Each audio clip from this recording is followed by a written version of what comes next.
Yes madam, আপনার লাইটারটা ফেলে যাচ্ছিলেন। লেক মার্কেটের একটা টি স্টলে চা খাচ্ছিলাম।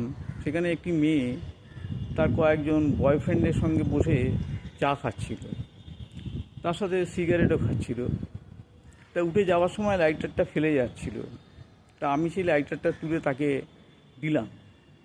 দেখলাম মেয়েটা ছেলেদের সাথে সমানে সমানেই অশ্রাব্য গালাগাল করছে, খিস্তি বেকিস্তি করছে।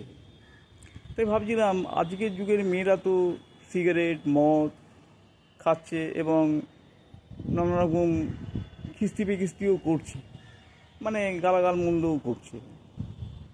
তাই এটাই হয়তো যুগোপযোগী, আপনারাই সেটার বিচার করবেন।